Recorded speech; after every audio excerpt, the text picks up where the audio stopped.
একদিন এই মেয়েটার মা হঠাৎ মারা যায়। মায়ের মৃত্যুশোক শেষে সে পথে পথে ভিক্ষা করে জীবন কাটাতে শুরু করে। যদিও তার হাত পা ঠিক ছিল, তবু কাজ না করে অলসভাবে চলতে থাকায় প্রতিবেশীরা তার সঙ্গে সম্পর্ক ছিন্ন করে দেয়। সে কারো কথা শুনতো না, না খেয়ে থাকা মেনে নিত, কিন্তু কাজ করা নয়। তবে সেই দিনই তার ভাগ্য বদলাতে যাচ্ছিল।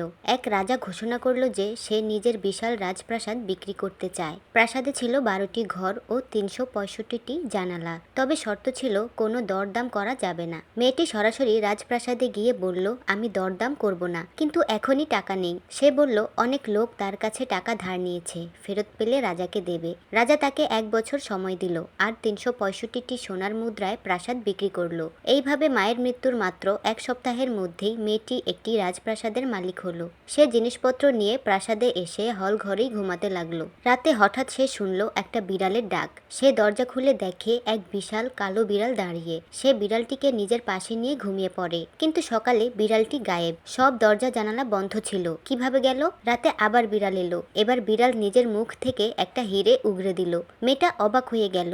এই জীবনে সে এমন কিছু কখনো দেখেনি। এভাবে প্রতিদিন বিড়াল একটি করে হিরে আনতে লাগলো। মেয়েটা সন্দেহ করতে শুরু করলো।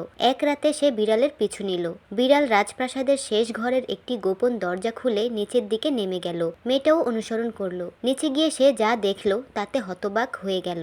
একটি গাছে হিরে ঝুলছে, আরেকটিতে সোনার আখরোট। ঠিক তখনই বিড়ালটি এক সুদর্শন রাজপুত্রে পরিণত হলো। মেয়েটি চুপচাপ ফিরে এসে ঘুমিয়ে পড়ে।